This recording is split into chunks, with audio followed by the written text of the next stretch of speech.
Darren, you Good reading your... morning, good morning. Welcome to Junkanoo 242. Hey, if y'all don't know, boy, it's time to line up, put your finishing touches on your costume. Monday morning, here we come. We are in the E-Shack this morning. I hope you're all up and about it.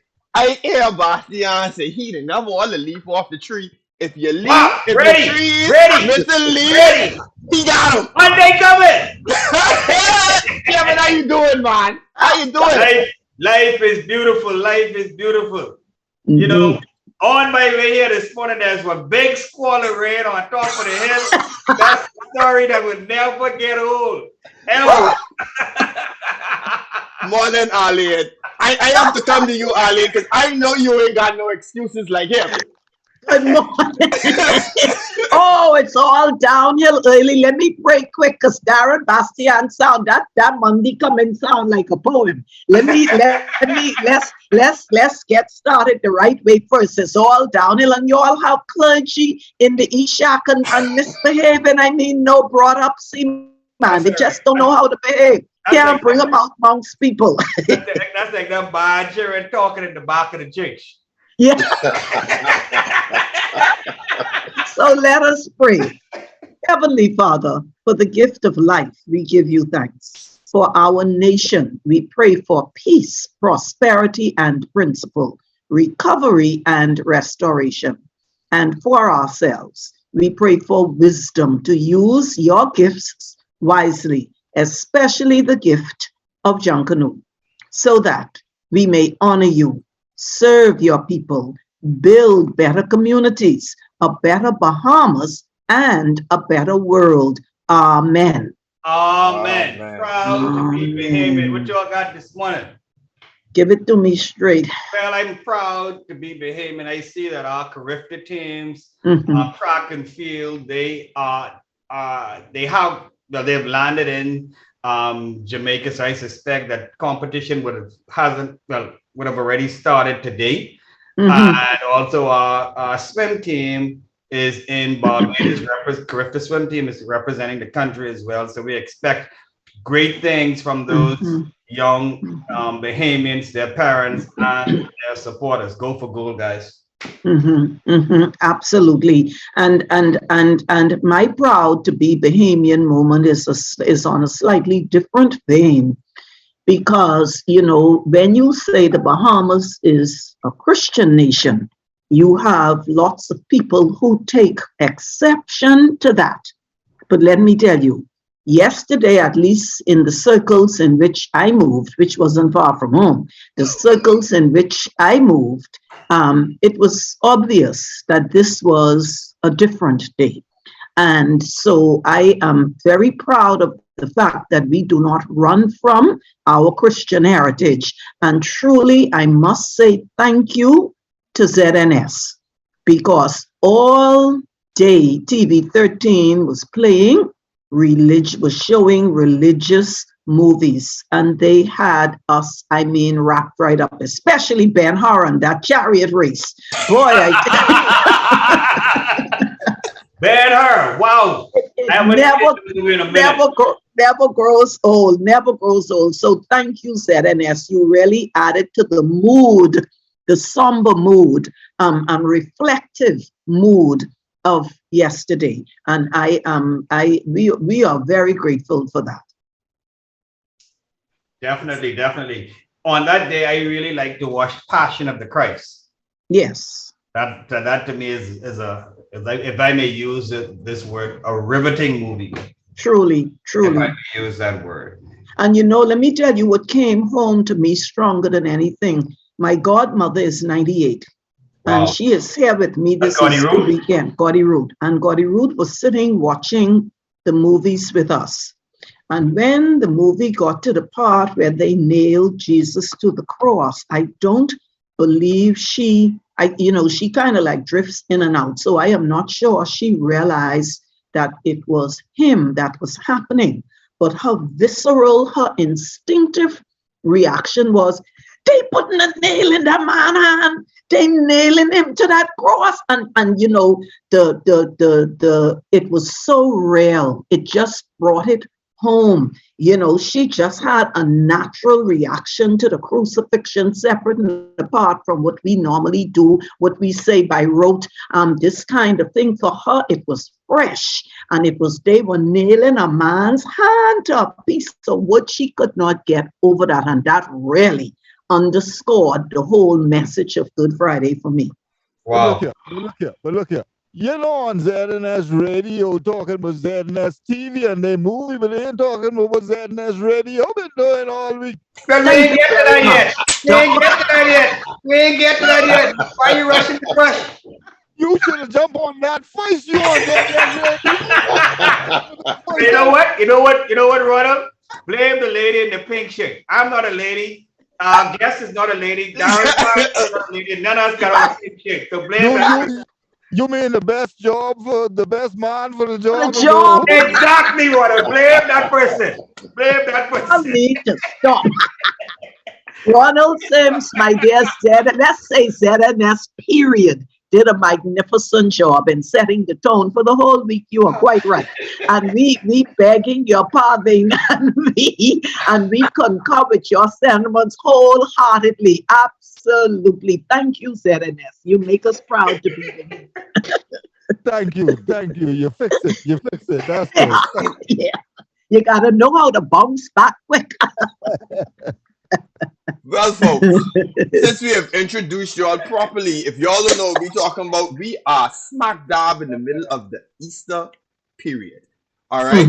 If you don't know where this is on your calendar, trust me, turn on ZNS, TV or radio, and you will get all told then. What we're going to do is we're going to run to our first break.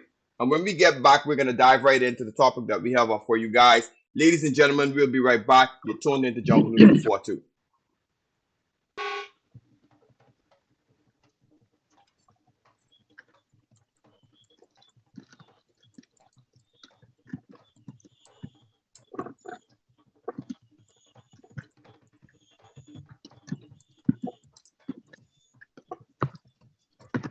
You hear on this radio station is governed by IRCA's Code of Practice for Content Regulation. The Code of Practice covers matters relating to program content that are of concern to the community, such as local content, news, current affairs, and programs for children, advertising, including political advertisements, and the responsibilities associated with broadcasting in the Bahamas. The code also covers aspects such as access services for the hearing and visually impaired, and the procedure for lodging a complaint about anything broadcast by this station. The code is available on the IRCA website at www.ircabahamas.bs. To receive a copy of the code by mail or in person, you may telephone IRCA at 242-393-0234.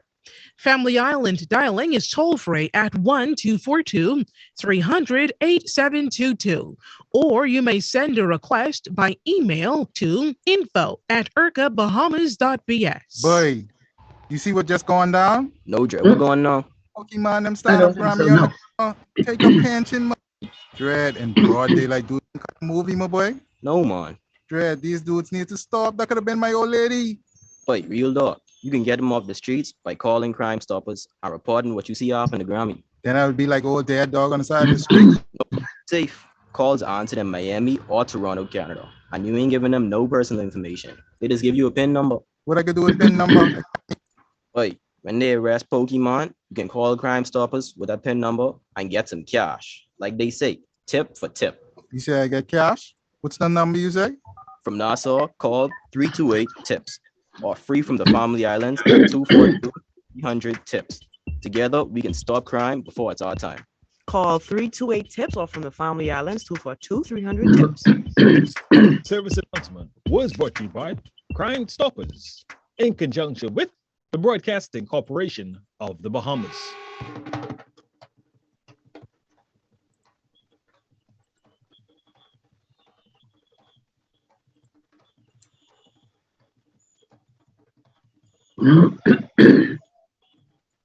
The year was 2022. Yeah, is he? Oh, yeah. We in the present year. Like, After a 2-year break, the Easter rush is on. Here is how Darren Bastian explains it. oh, okay, all right then, all right. You want to set me up for that one? 1 second. Monday coming.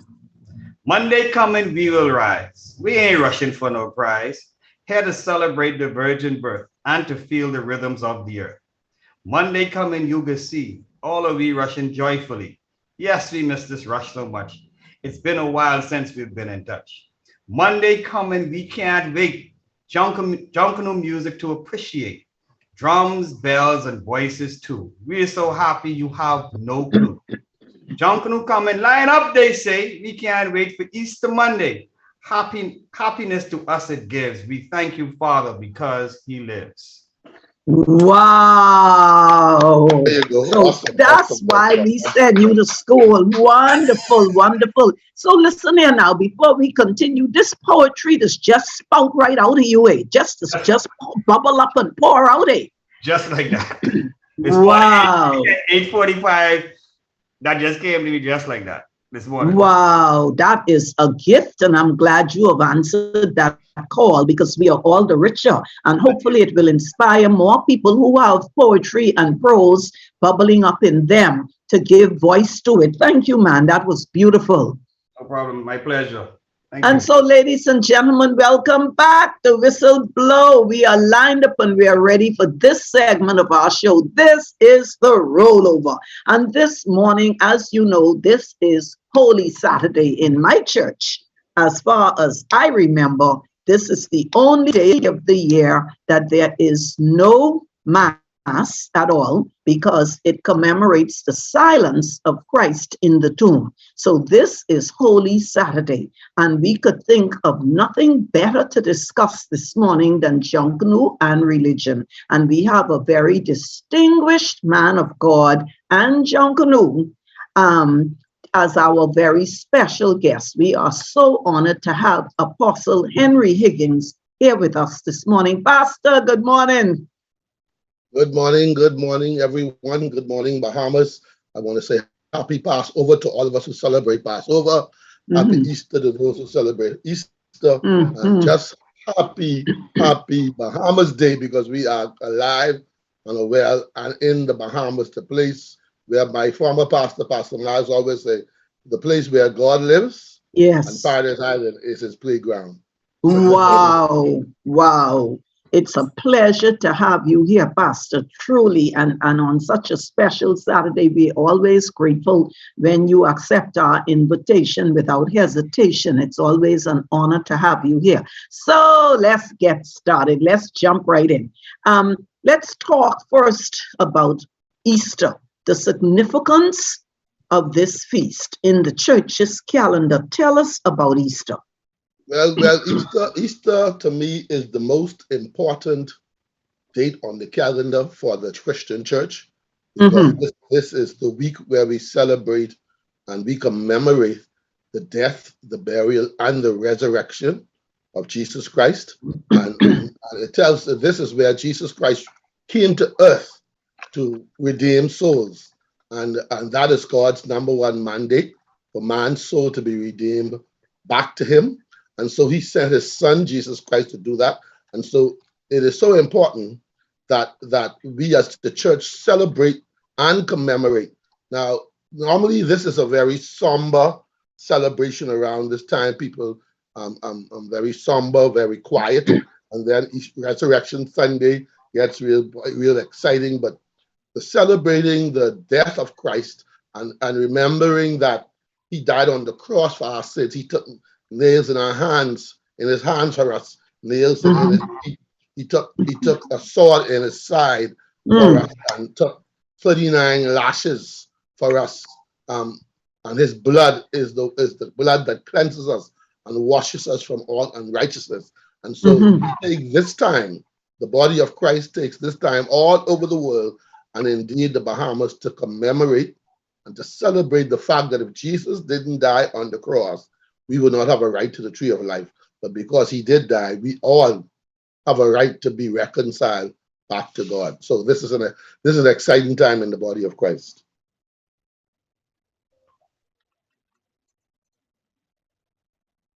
Arlene, I think you muted. Okay, with that being said, Pastor, with what's going on in the country today and what you've seen in the last 2 years that's coming out of the pandemic, and also I think Arlene alluded to it in terms of the referencing of how people are recognizing this Easter time during this period in our country. What has been the mood, you would say, over the past, over this past time, this time leading up to Easter Sunday? What has been the mood of the people, from your perspective? Well, over the last couple of weeks, we've really been through some rough times in our country. We've had a lot of gang violence happening in our country. We've had a number of young men, because of gang violence, who have been shot and killed. We've seen the poverty of our people not being able to feed themselves. We've seen so much of that. But Easter for many of the churches have become a time of giving to the community. And one of the things I want to say, I was so pleased on Good Friday that as our ministry, we did a outdoor service on Windsor, in Mesa Edition Park yesterday. We were able to give almost over about 300 gifts to the children in that area as we united with the Big Sister Big Brother program from the community. But the interesting thing is, when we finished that and I took a drive through Nassau, I saw so many churches outside of the four walls yesterday, giving away clothing, giving away food, and just being a blessing to the people in the community. And I said to my wife, I said, the church has got it now. Jesus, God gave, and so the church must be giving. God gave his son for our life.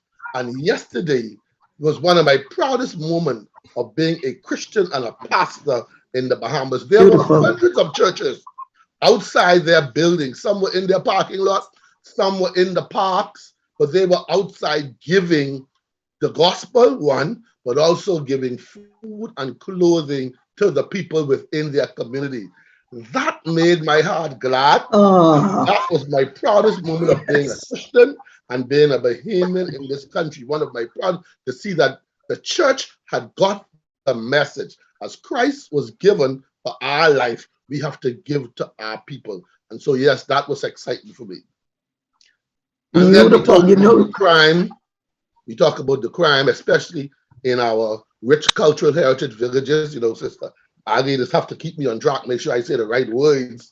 So in our rich cultural heritage village, and why that stuck with me, because Arlene came into the community of Windsor Lane one time, and she told the children, you don't live in a ghetto. She said, you live in a rich cultural heritage village. And she explained to them what that meant. That turned the lives of our children, a lot of the children who we were working with at that time, that turned their lives around. And they made them understand that they were royalty, and they were not innocent youth. They were not a ghetto youth. They were from a rich cultural heritage village.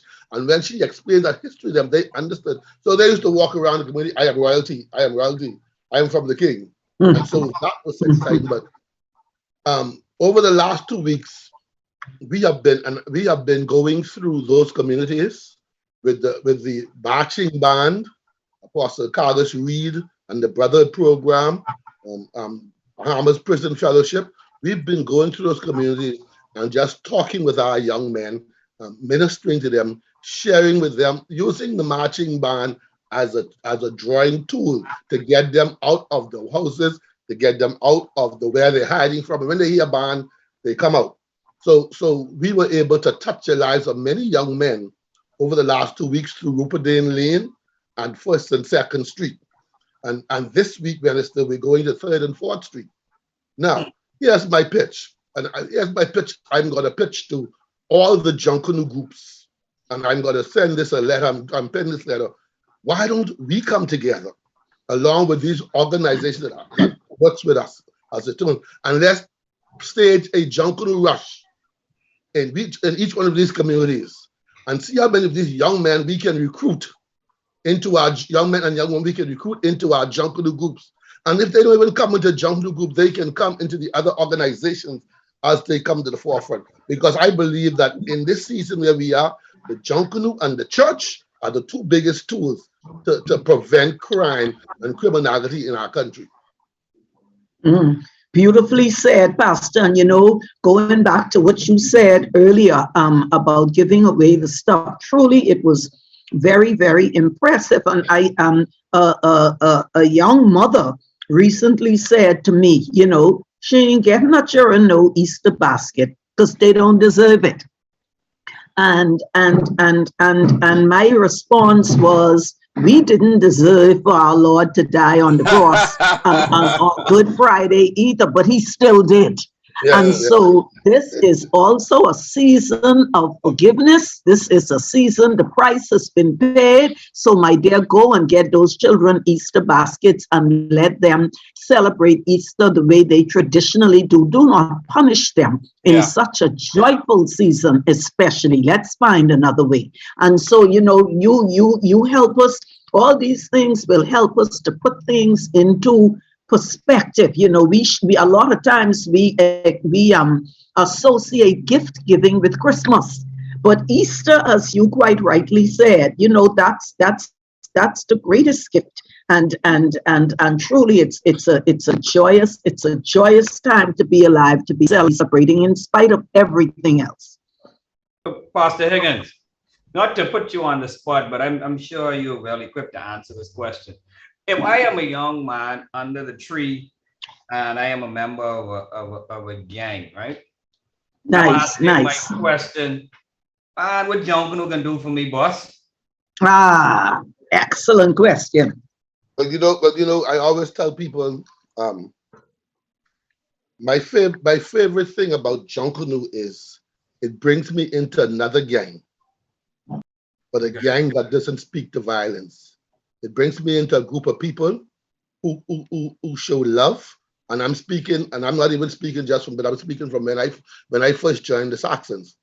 The Junkanoo group is a grouping of people who show love, who show kindness. Because I could tell you there were times in the shack, Darren, I didn't have nothing to eat because I wasn't working, and me and Coolidge used to share one chicken. If Coolidge get a chicken in the bag, the two of us share that together. We break that chicken in half and we eat that. So for me, I always tell the young man that Junkanoo will cause you to bring your gifts and your talents out. But there is a brotherhood in Junkanoo that is, I always tell them, it's worse than the lodge. because when Junkanooers come together, ain't nobody could fight you. Ain't nobody could gang you. Ain't nobody could touch you, because you belong to a brotherhood that is well respected in the nation. And so what I made them understand, that as a Junkanooer, and when people recognize you as a Junkanooer, you can walk any street in this community and nobody will bother you. They say, oh, that's the Saxon drummer. That's the one family bell. and so not only that, I also showed them the opportunity of how Junkanoo can cause them to travel around the world. And I explained to a young man that I could get my visa to travel and don't have to even go to the embassy. That excited him.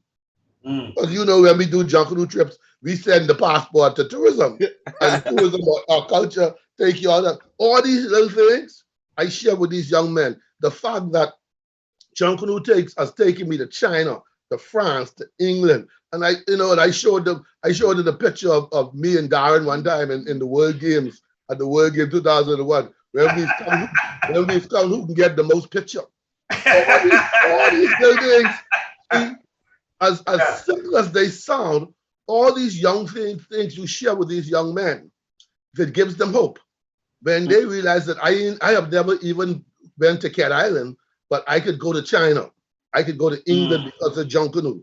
Then the other point is the fact that I have a gift, and my gift, I could use Junkanoo to bring my gift to the forefront, because like I said to them, there is no gift that cannot be used in Junkanoo. Very true.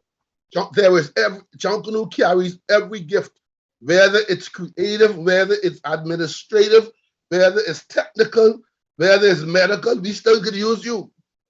Junkanoo could use every gift. And so when young men hear that, and then my favorite terminology is put down the gun and pick up the drum. And so when they realize that, hey, I don't have to be a lot of young men, they will walk away. But we have to, Junkanoo is very powerful. And those simple little scenarios. And then if they hear the testimonies of the people like Non and all those other young men who were involved in gangs and how Junkanoo turned their life around, car wash, and all those other Junkanoo turning their life around, listen, it will be a powerful testimony. And so that's why I believe that Junkanoo is so powerful. I tell you something, I was down through McCullough Corner the other day, under the Canap tree by the Gaza Strip, right? And it was a touching moment for me, as long as I've been in Junkanoo. This guy was passing, right? He had his weird walk over his shoulder. So we got into this Junkanoo banter, right? Because that's just how it is. Because you under the tree. I under the tree. He walking by. We get this Junkanoo banter. He said, "Boy, you know something? COVID saved you all from getting beat, you know." Right? So that's how the banter started, right? Yeah. So we went back and forth, back and forth, back and forth. And he was almost halfway up the street. And he turned around and he said something I'll never forget. He said, "Niggas, fellas like y'all, make Junkanoo good." To love, and I just left. Yeah.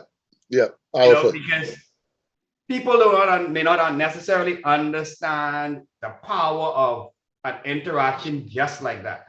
And it lends exactly to what you said earlier. Because of, and I can speak personal experiences, because of my involvement in Junkanoo, I've gone many places. People say, "Man, that's the chairman, let him come." Just like that. Now, I may not even know these people, That's right.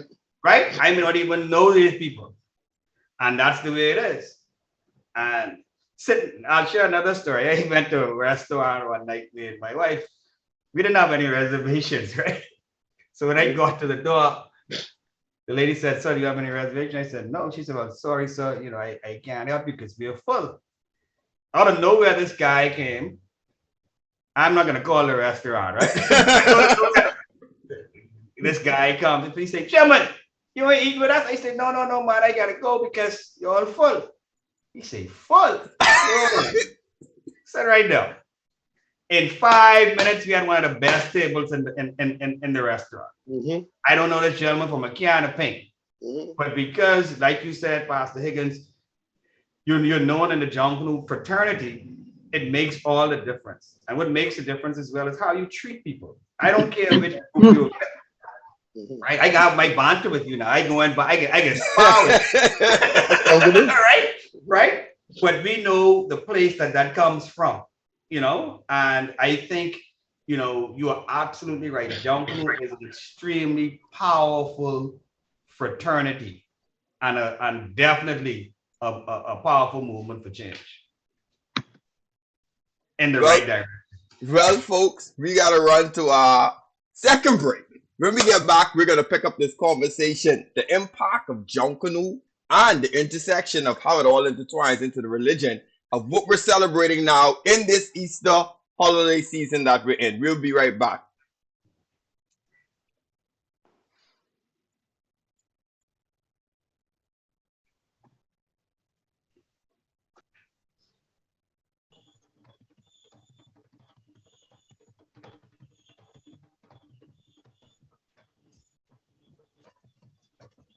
You hear on this radio station is governed by IRCA's Code of Practice for Content Regulation. The Code of Practice covers matters relating to program content that are of concern to the community, such as local content, news, current affairs, and programs for children, advertising, including political advertisements, and the responsibilities associated with broadcasting in the Bahamas. The code also covers aspects such as access services for the hearing and visually impaired, and the procedure for lodging a complaint about anything broadcast by this station. The code is available on the IRCA website at www.ircabahamas.vs. To receive a copy of the code by mail or in person, you may telephone IRCA at 242-393-0234. Family Island dialing is toll-free at 1-242-300-8722. Or you may send a request by email to info@ircabahamas.bs. Respect the sign. When vehicles without an accessible parking permit use a parking space designated for persons with disabilities, even for just a minute, that's 60 seconds too long. The abuse of accessible parking spaces is a daily frustration for persons with disabilities. It is inconsiderate, insensitive, and hinders persons with disabilities from effectively conducting business and actively participating in community life. Never park in a space reserved for people with disabilities unless you have a permit to do so. It is the right and respectful thing to do. This message is brought to you by the National Commission for Persons with Disabilities, a unit in the Ministry of Social Services and Community Development. For more information, visit www.disabilitiescommissionbahamas.org.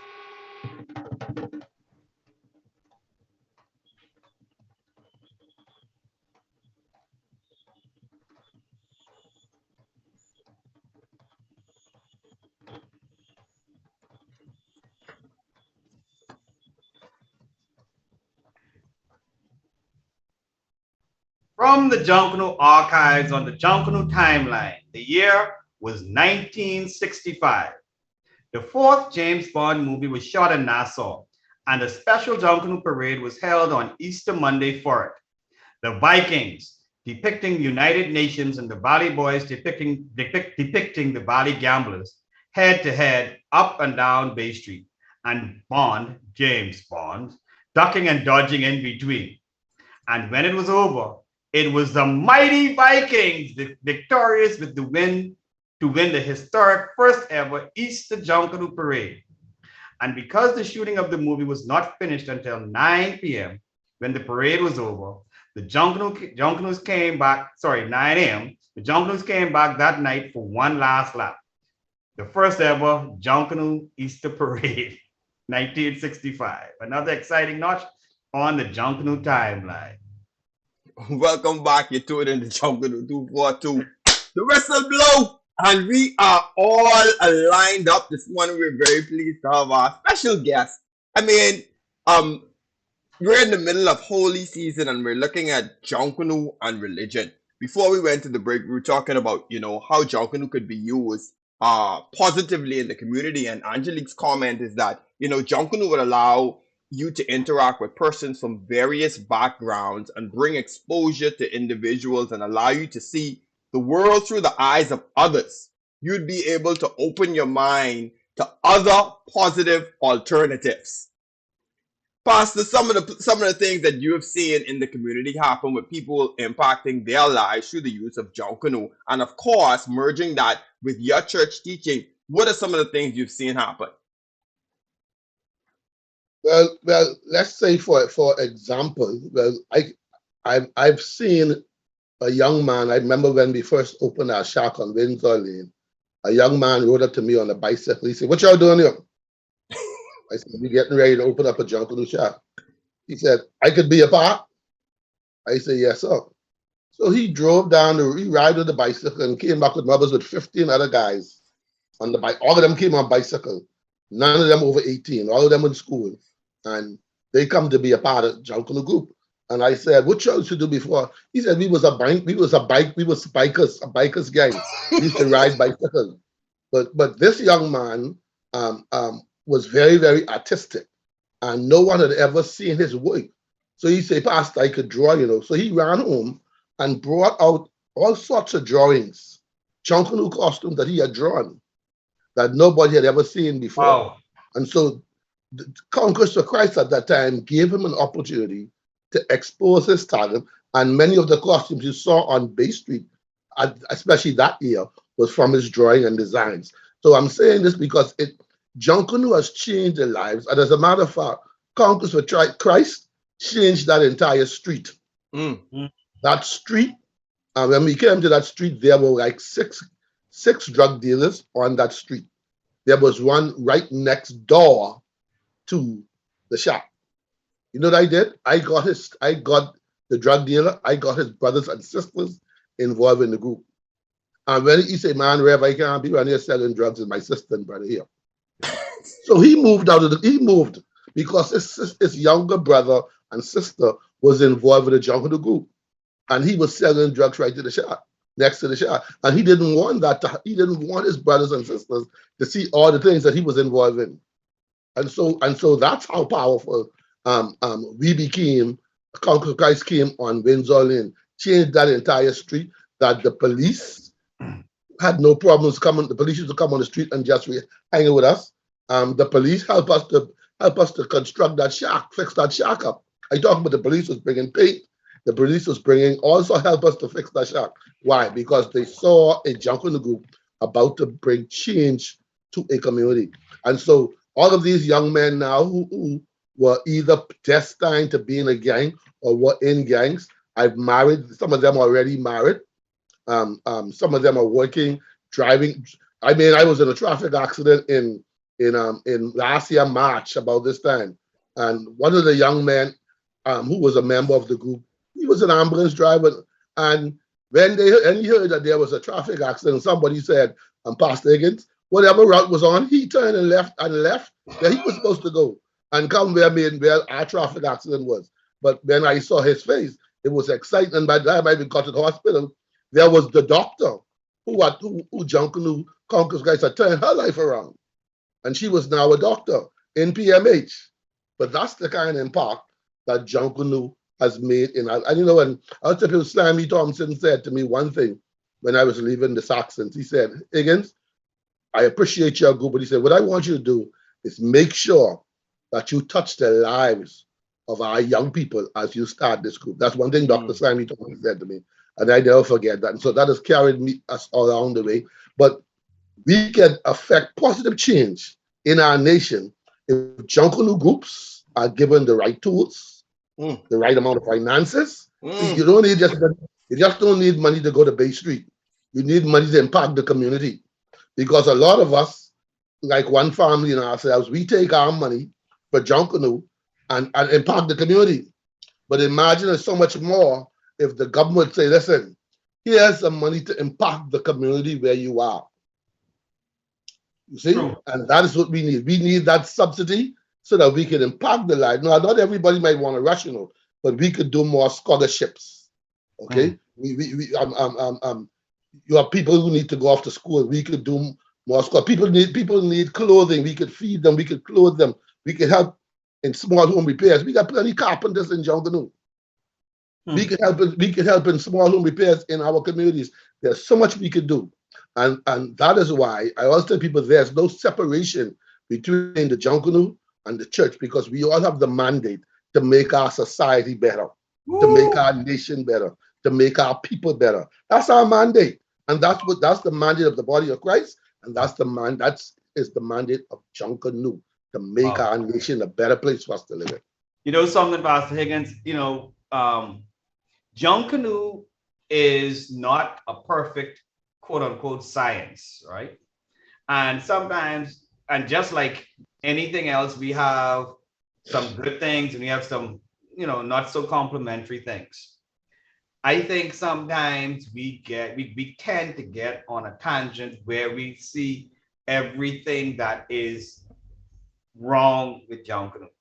And we have a lot of people who are on the outside keep poking holes at Junkanoo. They're not necessarily understanding the depth of what it is they poking holes at or trying to poke holes at. And stories like this, like the ones you just told, and I'm sure more we'll talk about today, really speaks to the essence of what this thing that we have called Junkanoo is and what it is mandated to do. And to everybody out there who have this perception that there's so much wrong with Junkanoo. Yeah, we have some challenges along the way. But I implore you to look at all that is right with Junkanoo. Yes. And I put one scenario to you. Imagine this country without Junkanoo for 5 years, for 10 years. Imagine this country if there was no Junkanoo. And I rest my mic right there on that. Well, let me say this, Darren. I always say this, right? And when I first began the Junkanoo group, I had issues with people in the church. And see, if we say God created everything, that's what we preach. We teach that God created everything. He's the ultimate creator. So who created culture? If God created everything, then God created culture. Now, for the God I serve is a diverse God. And I believe that that's why God gave us different gifts, different talents, different abilities, and different things to represent who we are as human beings. True. He wanted the Bahamians to be distinct from the Jamaicans. He wanted the Jamaicans to be distinct from the Barbadians. He wanted the Barbadians to be distinct from the Trinidadians. God is the one who did all of that, not man. He gave man the wisdom and knowledge to put it into being. But it was God who was the ultimate creator. So when God created some things, God created the heaven and the earth. Satan was up there. Satan, Lucifer, was up there with him. So even heaven lost something because he lost one of his main angels, and a third of those were cast to the earth. When Satan came to the earth with his angels, their mandate was to bring evil on the earth. Okay? So they brought evil to the earth. And because they brought evil to the earth, it brought evil to everything. So to everything, there is a good side and there is a bad side. There is good and there's evil. I could take a knife and cut a pineapple, or I could take a knife and stab something. It's what I use it for that makes a difference. True. And so when we talk, everything in life has a negative side and a positive side, because this stems from the fall of Satan. So the bottom line is, as leaders, spiritual leaders, Junkanoo leaders, our thing is to look at the things that are positive. When someone comes to become a member of the church, a member of the Junkanoo group where I serve as leader, I don't look at their negative. I push them towards their positiveness. Why? Because their positivity, and mind you, I drug dealers, gang members, prostitutes, all of those have become a part of our ministry. But I never harp on what they were doing or what they are doing now. I look at, what are your gifts? What are your talents? What are your abilities? Where you see yourself in the future? And when we begin to look at that, we push them towards that. When you push towards a person towards their purpose, then whatever's negative will be overridden eventually. It may take some time, but it will happen. And that's what I believe in Junkanoo. There are some negative things in Junkanoo. Like I always say, sometimes the competition is for me, sometimes it's negative. But the bottom line is, that was my point. At the end of the day, I look at the more positive side. That if there is no Junkanoo group, I ain't talking about the parade yet. If there is no Junkanoo group, thousands of young people and older people like ourselves would be lost and don't know what to do with ourselves. If there was no Junkanoo, we fed it for 2 years. We can't take another year. So they were talking 5 years now. Hey, I'll tell you something, Pastor. I'll tell you something. I guarantee you ain't gonna hear people saying I ain't rushing no more. After every parade, right? You hear, I had enough. I ain't rushing no more. Don't call me in January. Try it now. Watch him. I agree with you, because I saw a young man from one family yesterday outside my church. There's a water depot next to my church. And I had seen him after the last parade when Saxons won too. And he told me, boy, Red, I had enough for Junkanoo. Because he come for water every week and we have our conversation. And I saw him yesterday as I was packing up after the service. So I said, and he had on this one family shirt. I said, boy, I ain't see you wear no one family back shirt in 2 years. He said, boy, we're right back in the line, boy. I gotta go. He's like, yeah, I'll wait for Easter rush, but he said, you coming on Easter Monday morning? I said, oh yeah. He said, boy, you better be there because I can be there. Oh boy, look here, that can be something, and that's a perfect parade to start the re-entry, the re-emergence. Yes. With is the celebration of Easter. Couldn't get any better than that. I can put that on the shirt. You ain't rushing no more way. You're on your own. I can put that on the shirt. But Pastor, let me ask you a question. You touched on it, and I had it right here, just waiting my turn. Let me throw you a curveball. You clearly have the vision of what Junkanoo not only could be, but what Junkanoo should be. How do we carry that attitude towards Junkanoo to the rest of the Junkanoo community? And let me ask you, and how does competition prevent that? And I'll tell you why. Over the last 2 weeks, I heard a Junkanoo group leader make the comment that he don't want to hear nothing about, I don't think he called it Heritage Parade, he may have called it Fun Parade. He don't want to hear nothing about no parade without the competition, because when he put on his costume, he going to walk. And if he don't win Boxing Day, New Year's gives him a chance to get back and to win at least one. And I was struck by the emphasis on competition, even in this day and time when we have been off Bay Street for 2 years, when we don't know what sponsors will be able to contribute, when we know our members will not have the disposable cash that they had before to work on their own costumes. And I was really struck by that. And I'm saying to myself, after all these years, we still don't understand. And so how do we combat that? How do we get groups, Junkanoos, period, to understand that Junkanoo, we feel anyhow, has a deeper mission than just go into Bay Street to beat somebody? How do we get past that, or how do we dissipate that? How do we dissolve that fierce competitive attitude that blocks out everything else? Well, let me say this first of all, Annie. I'm a firm believer that the first thing is competition sometimes result in low self-esteem. Why am I saying that? I'm saying that because if I'm coming to Bay Street every year with my costume and I don't win, all right? It can cost me a low self-esteem for myself, for Junkanoo, and my costume, my boy. That's my first problem. Yeah. And then what competition does too, it causes me to not focus on my work, but focus on other people's work. So I so interested in what Chris Chastilian doing in his group, that I lose focus on what Conquer's supposed to do. That's what competition does. So for me, when I first began Conquest for Christ, I wrote something in the Constitution of Conquest for Christ. And when I wrote that in the Constitution, I shared that with every person who came to join Conquest for Christ.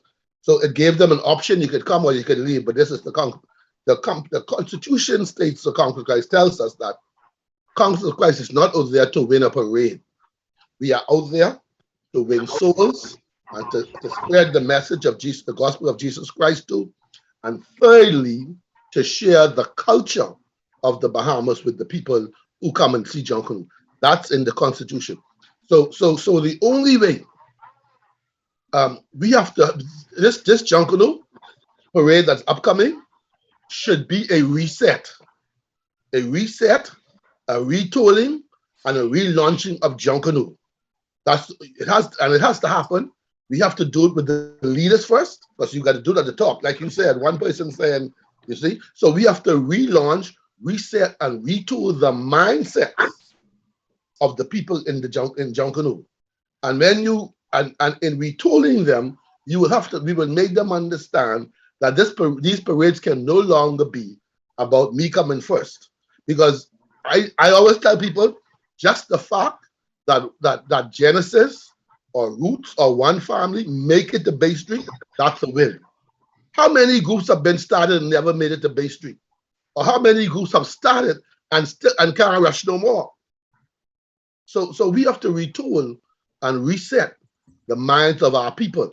The Bahamas on the whole needs a reset and a retooling and a relaunching of everything in our nation, where we can't look at it as the same. And you cannot do it the way you used to do before. Times have changed. Things have changed. COVID-19 has brought a whole new perspective.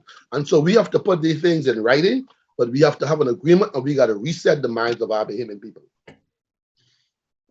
That's a mouthful, and I agree with you totally. And I am an optimist by nature, but I really wonder to what extent we will be successful in trying to retool people who have focused only on competition for the last 20, 30, 40 years and don't think that Junkanoo is anything but.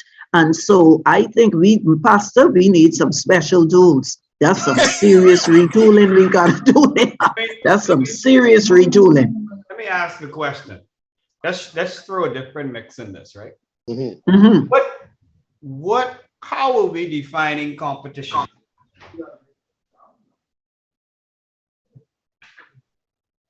Well, I guess the competitions in the parade, that you have the first place, the second place, the third place, those are the competitive categories.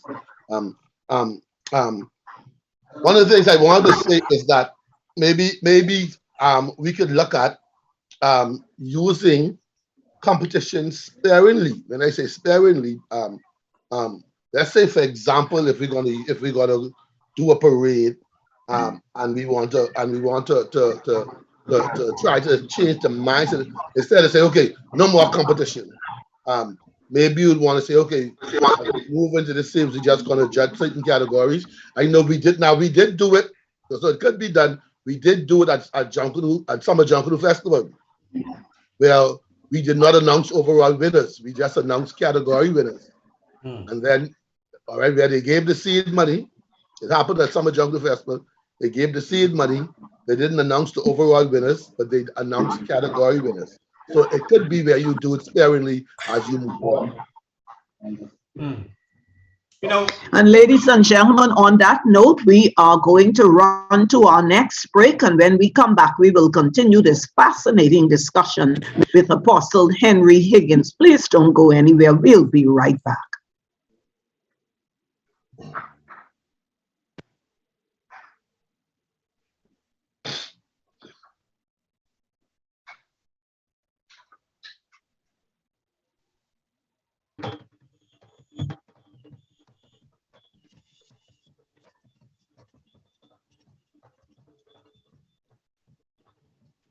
You saw Larry take the money off the teacher's desk. Yes, Mom. And you told the teacher. No, Mom. Why not? Because Larry wouldn't want to be my friend no more. Honey, Larry did something wrong and you need to tell an adult. You may feel bad, but it is important that you do the right thing. Nobody has to find out that you told. Okay. Small crimes lead to big crimes. If you see a crime, you can call Crime Stoppers. It's safe and easy, and nobody knows who you are. You'll speak directly to someone in Miami or Toronto, Canada. They never ask anything about you. So be brave and do the right thing. We all need the help. Stop the crime before it's our time. Guess what, Mommy? I feel good because I told somebody about Larry and the teacher get our money back. So pick up the phone. No one will never call you a snitch. Call Crime Stoppers Bahamas today at 328-8477 or from the Family Islands, 242-300-8477. It's safe, and the life you save may be your own. This public service announcement was brought to you by Crime Stoppers in conjunction with the Broadcasting Corporation of the Bahamas. The Princess Margaret Hospital Blood Bank is in urgent need of blood donations of all types. Blood bank hours of operation are as follows. Monday through Saturday, 9 a.m. to 5 p.m. The last donor will be accepted at 4:30 p.m. On Sundays, the blood bank is closed. Identification needed for donation include your NIB card or driver's license. Do not attempt to donate if you are sick or experiencing respiratory symptoms. But come to the blood bank in large groups, as we will be accommodating 3 persons at a time. For more information on how you can become a blood donor or instructions on what to do before coming to donate blood, please contact the blood bank at 502-7822.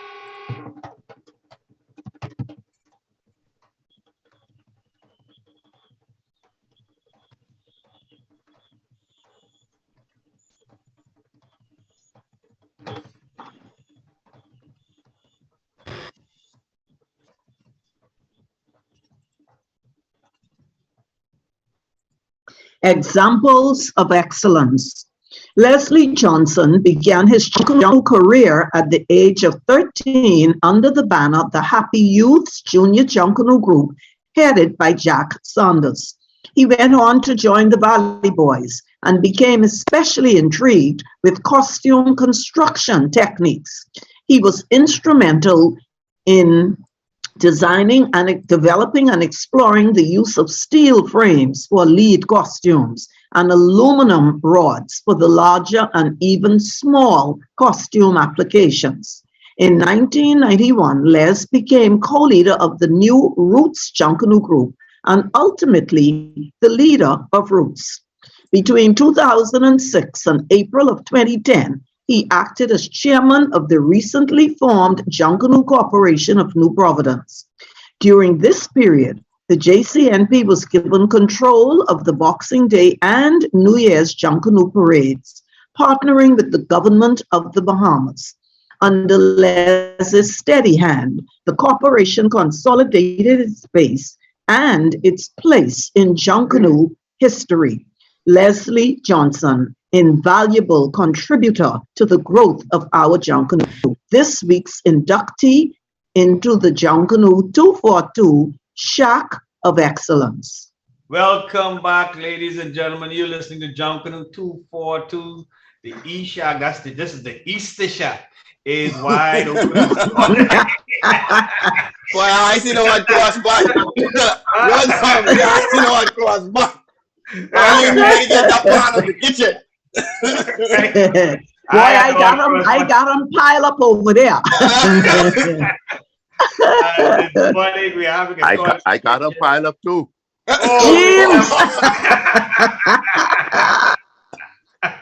Now, if I That want sound like the other guest system is here.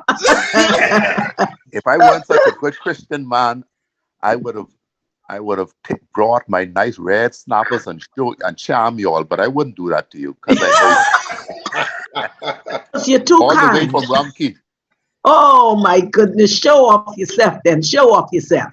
All the way from Rumkey. Welcome, and thank you for joining us. My pleasure, my pleasure. But I supposed to go out fishing today, but it's blowing hard. Oh, okay. All right. I got you. I forget you are a fisherman like Peter Duck. The Lord works in mysterious ways. Oh, Lord. Oh, my. They get died out after 12. They get died out after 12. All right. What's up? So, Father, it's a pleasure to have you here this morning. And Apostle Henry Higgins has been doing a wonderful job up to this point. We were discussing many things. Apostle explained to us the significance of the Easter season, and then we went on to talk about how Junkanoo and religion can intersect and how the church can partner with Junkanoo, or Junkanoo can partner with the church to effect positive change in our country, since, as he pointed out, our missions basically are the same, which is to better the world around us and the people in it. So we would love to hear your comments on those things, and then we take it from there.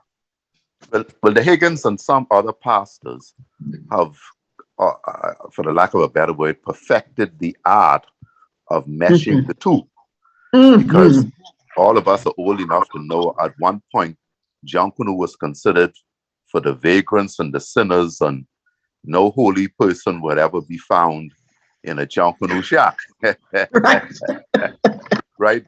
But thank God those days are finished. Father, or your clothes didn't match, was rid right up, or you were acting like you had no sense. Right, right. So all of that, of course, is finished, and it's good to see Christian Junkanoo groups, and even better still, the meshing of the two into one. Let's face it, many of the songs that you sing at Junkanoo and have done so well at, they are religious songs. Now, there are some people who have take exception to that somewhat. Oh, they playing God's song out there in the in the secular world, but the reality is this is where Jesus would have been found, I believe, if my theological history serves me right, to among people who might be considered sinners, and indeed aren't we all, right? Yeah. So yes, let's face it, it's a matter of over the years, Junkanoo has evolved. There's still some people who lament the fact that, well, this really ain't Junkanoo, and they could remember 50 years ago when you had newspaper and stuff. Yeah, well, I can remember, well, I can't quite remember, but we couldn't go in Savoy one time. Many things have changed, and it's an evolving art like every other art form. Okay. And I just thank God for that. I thank my association with it. And I can't wait to be back on Bay Street, at least to see the parade and to experience it. And Ali, you would appreciate it. And to bring them little grandchildren out to see. You guys break them in early, right? Oh, gee, show off yourself now. Grandchildren plural, show off yourself. Oh, yeah. So, oh, yeah, beautiful. So let me ask you this. This is off the topic, but since you mentioned it, we've been discussing this for several weeks now. You are quite right in saying that everything evolves. Junkanoo is not the same today as it was when we were growing up. In terms of the authenticity of Junkanoo and the desire by so many people to keep it different and to preserve its uniqueness when compared with other world festivals, where would you draw the line? Evolution, but evolution to the point where we are no longer distinguishable from other festivals like Carnival. Tell me what you think about that. Of course, I'm not the craftsman or the artist in the conversation, so I'm not a technocrat in that regard. But let's face it, every art form evolves over time. I am sure there are some people in Trinidad probably lamenting the fact that Carnival ain't the way it used to be, right? But it has just evolved. And as it evolves, it will always be unique to the place where it started, because it will always have a mixture of the, as we say on our hymn book, the A&M hymn book, the ancient and modern. It will always have something of both. And there's nothing wrong with that. It is still uniquely Bahamian to the extent that you can't go any place else and find that kind of a combination. Okay? And you wouldn't be able to have that kind of rhythm. You ain't gonna have the kind of songs. You still ain't gonna have, even if we put feathers and glitter and all that kind of stuff in ours, it's still different enough from the traditional carnival that you would be able to distinguish what the Bahamian particular contribution is to the art form. So I would just say, it's an extent to which we have to kind of curtail so much so-called foreign importation, but to the extent that we integrate it tastefully and meaningfully, then we will always have something that is Junkanoo, and ain't no place else in the world you can listen to or enjoy Junkanoo. Even the carnival people come here and enjoy our stuff.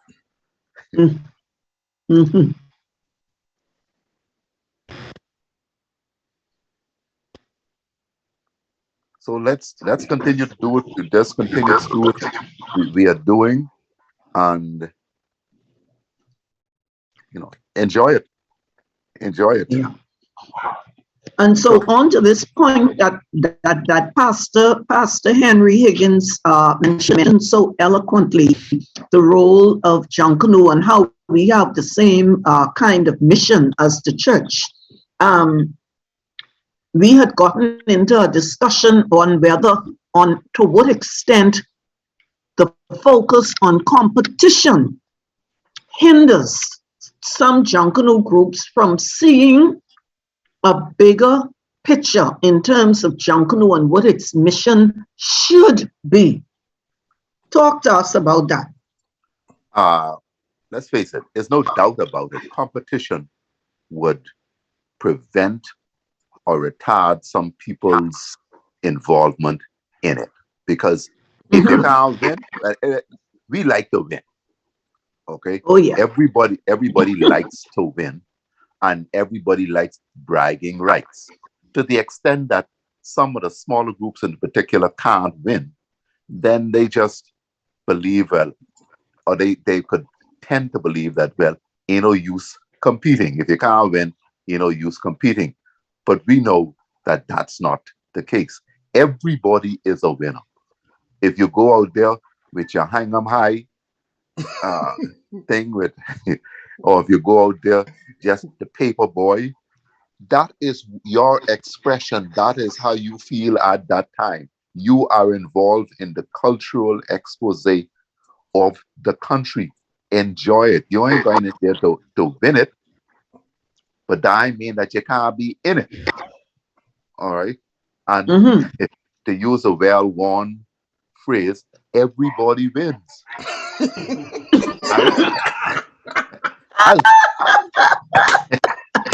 How do we get that from?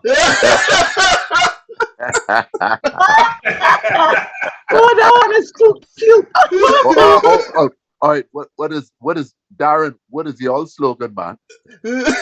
Winners are made here. Winners live here. Huh? Winners live here. Winners live here. Okay. All right then. On Bay Street, winners live there, man. That is too cute. Pastor, you is something. I mean, Father, you is something else now. Yeah, man. So, it's no doubt about it, but people have to see that, look here, I out there, I'm going to have fun. And regardless of what I come, but now you can't tell them big groups that now. But I think I can always deal philosophically because I'm not in the thick of it. And I know how I feel when my group ain't win. But, you just go and have a good time. And of course, everything is so very subjective. And the difference between first and second might be so very, well, it's all very subjective. It's what the it's what the judges see at that particular time. And we all, regardless of how much we say we are, detached from it, if you're a judge, you still have a little bias. I'm sure many of them work extremely hard to take away or to minimize any bias. But the reality is we all have our little groups. We all have our little biases. And we just have to say, let the process roll on, man. Hopefully, we will see what happens at the end of this new season of Junkanoo, where we can all get back to bay and where we can make some winners here. Hey, it has been confirmed Father Palacious is in charge of all the winning slogans.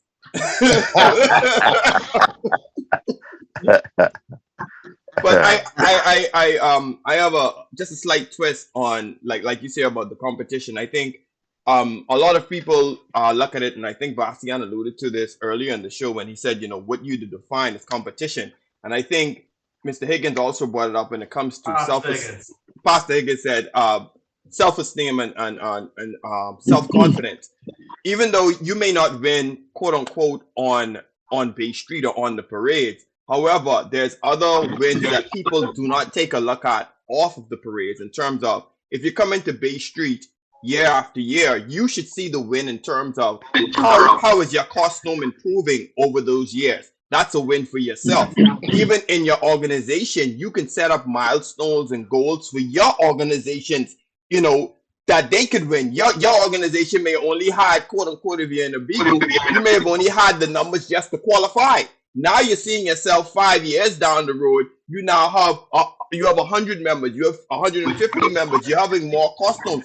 All of those are wins, but you have to have in yourself the self-esteem and the self-confidence to examine yourself and not always just the outward validation of quote unquote what the judges see. You know, I also think that with we spoke about outreach programs and stuff. Pastor Higgins, I'm very interested in how one of the things that it is not taken into consideration with organizations and people say, Junkanoo isn't doing enough, or they only see that they're doing on the parades, is that the organizations lack the funding. You know what I mean? In order for a organization to have after school programs, homework programs, outreach programs that give clothing, that give fun, that gives food passages and parcels and stuff like that, that takes money. In order to set up an after school program where you have, let's say, just retired teachers there teaching kids with their homework, that retired teacher need a stipend for gas money to get to that place. The place that they're in, they got to pay electricity, they got to pay water, they got to have snacks for these children when they come. That takes money. But people are expecting Junkanoo organizations just to quote unquote do these things, and then there's no funding. There was a roundtable discussion on quote unquote the upspring in violence in this country. And I go on record in saying this: there's no way you can have a roundtable discussion with the outreach organizations in this country and not include Junkanoo. There's no way, and you're doing yourself a disservice, because it is the biggest youth outreach program in the country. And guess what? It's probably underfunded than any other program that is out there, because most of the times everybody digging in their pocket to get to Bay Street. If I may just interject here, before any of that happens, the prerequisite is that you have to be able to see Junkanoo beyond parades. That's the problem. The people who are making those decisions don't see Junkanoo as a youth movement. They see Junkanoo as a parade that they gotta rush off the road as quickly as they can, because they diet. You're right. And so we have it's the prerequisite. You have to see what you're looking at, as Jackson would say. You gotta see it as a tool. And once you see it as a tool, then everything falls into place. But that is not happening yet. They see it as and to a great extent, we have to accept a lot of that blame and responsibility, because we carrying on like we crazy, and that competition and winning parade is the only thing that's important as far as Junkanoo is concerned. And so we have not done a good job of selling our product in other, in other dimensions. That's my little 5 cents on it. Eileen, I totally agree with you. Until the Junkanoo groups come, see, because every time we come together, and we go before the leadership of the country, there's only 2 things we're asking for: seed money and prize money. We never say to the powers that be, as collectively, we want to come together to do some things. That's what we have to do, to make them see us in a different light. Those who lead, we have to come together and decide, each one of us, like our one family doesn't come to Christ here. We've got to come together and make that decision. I think we got to go to a final break, but that's important. Our narrative has to be about a different kind of win. Yes, sir. Definitely. Yes. That's right, Darren. That's exactly it. It's about a different kind of win. That is exactly the point. And we have to. See now, I accept that the Junkanoo Corporation of New Providence has as its mandate the management of the parades. That is their job. But they also have a community outreach subcommittee, which to me should be spearheading this kind of thrust. That's where I see the two things being able to come together and to marry seamlessly. You know, something we talk about is excellence in Junkanoo, right? And yes, in many respects, we achieve our excellence through craft, through the craft, our construction would be put out there, right? But Going down, them our jokers running free. excellence in You the Junkanoo report what you see. also has to be For them to clip me about next. I ain't saying going to police directly. What you talking about then? Call Crime Stoppers Bahamas. You can tell them directly what's going down. Wait, Crime Stoppers is the police, you know? No, my boy. When you call Crime Stoppers, it is answer call in Miami or Toronto, Canada. So no one can know it's you. And you don't have to give them no personal information because they just give you a pin. Wait, what you talking about though? They got their own system down there to get the information where it need to go.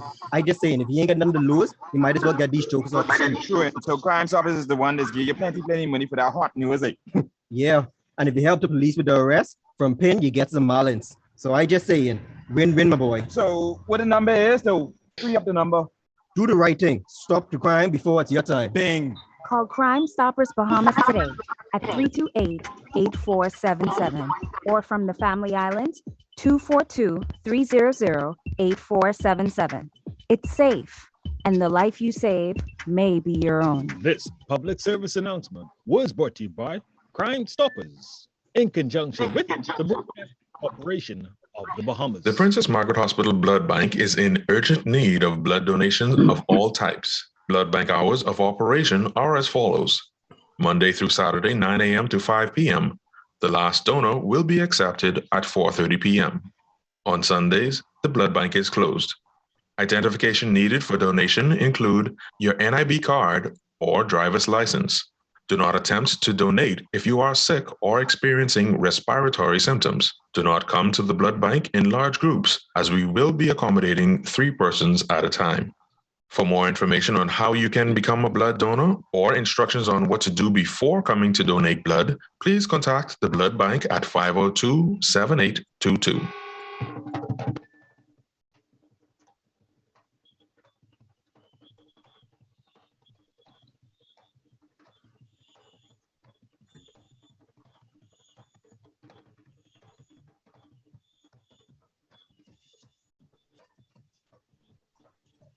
And now for news off the shack wall. Happy birthday greetings to Dr. Ann Higgins and also Tonya Storr. And to everyone celebrating a birthday at this time, have a happy and prosperous new year, everyone. Condolences to the families of all who are grieving the loss of loved ones. Our thoughts and our prayers are with you. The JDA Junkanoo Achievement Awards. The Junkanoo Development Association invites recommendations for honorees for the 2022 Junkanoo Independence Achievement Awards. The recipients of the JDA Independence Achievement Awards is one who has made significant contribution to the development of Junkanoo in the Commonwealth of the Bahamas, one who is involved with Junkanoo no less than 25 years, exhibits exemplary character traits and behavior, displays selflessness in pursuit of the art form of Junkanoo, and has a strong appreciation for the pride in Junkanoo art form and culture in the Bahamas. You can email all nominations before Saturday, April 30th, 2022 to JDA Awards, JDA@yahoo.com. The nomination should include the name of the nominator, the name of the nominee, and a brief description of his or her accomplishments in line with the criteria. Yes, Because He Lives Easter Resurrection Rush will take place this Monday, Easter Monday, from 5 a.m. to 9 a.m. The rush will leave the corner of Wolf Road and East Street promptly at 5 a.m. In case y'all don't know what it is, that's the park on Wolf Road. Right there where they just built a new Wendy's, where y'all was walking up, right there. Right by the park, 5 a.m. Monday. And it will proceed 5 o'clock. 5 o'clock. It will proceed west on Wolf Road and a Ponciana Drive and north onto Nassau Street to Christie Park. Please come out and support this uniquely Bahamian celebration of Easter. Easter Monday. The countdown. We have one rush then lineup. We trying to get a couple more rush lineup for you all this year. It is Saturday, April the 16th. We are 36 hopeful weeks away from the big dance on Bay and 2 days away from the Easter resurrection, Ross. That's everything off the wall. Ladies and gentlemen, welcome back. We are in the closing moments of Junkanoo 2, and on this Holy Saturday, we have been focusing primarily on the connections between Junkanoo and religion. And we thought nobody better to do it than Apostle Henry Higgins and Archdeacon James Palacious. We are honored to have both of them in the E-Shack with us, here putting the finishing touches on their hats for Monday morning, and just still trying to look like they ain't really doing nothing. But we are all excited and looking forward to it. And let me just jump in these closing moments because time going. Pastor, I wanted to ask you this. As we talk about the connection between Junkanoo and religion, I have said this on the radio before. It was a New Year's Eve, and I had come down to Windsor Lane, something to do with costuming, whatever. And your building had been divided into, there was a shack on one side, and the place of worship, the church, was on the other side. And on that particular morning, hours before the New Year's parade, the whole building was the shack. And I want to ask you about that because to me, you have, as Archdeacon Palacious said, it's been a seamless meshing of Junkanoo and religion. It really is and the church, it really is a textbook case of how it can be done. Talk to us about that and why it wasn't a problem for you to expand the shack into the church before the parade. Well, some people, because I always believe that the people that are the church, this is what I've been taught, and this is what I believe, not the building. The building is it's the place of worship. Now, of course, there are some of us who keep that clear for the place just to worship. But for me, when I was going to Bay Street, I was preparing to go and worship on Bay Street. So since I was going to worship on Bay Street, then the place of preparation, it didn't matter. So the building became a place where we can prepare, because to Bay Street for us is we're going to worship. So I have as a matter of fact, as I was getting ready for the parade the other day with the Prince, I prepared my costume right on my pulpit where I preach from. Wow. Because I believe there's no separation. And if the space is needed, then the space is. But the most important thing is that I will never take a building and hold a building so sacred that it cannot be used to prepare for something as important as going to worship on Bay Street, going to do Junkanoo. And so that is why that turned into a place where we used the entire body. The brass costumes was on the pulpit. In one side, the girls' costumes one side, the boys' costumes one. And most of the time it's simply because you need space. But I will never hold space from being able to be used to prepare for Bay Street. Wow, that is deep and that is powerful. And thank you so much for explaining that. And so, gentlemen, our time is just about out. And so we welcome you to give your closing remarks, as your closing words, as we wrap up this beautiful Holy Saturday session. Archdeacon, let's start with you first. You see just reach, but we want you to give the benediction. Okay.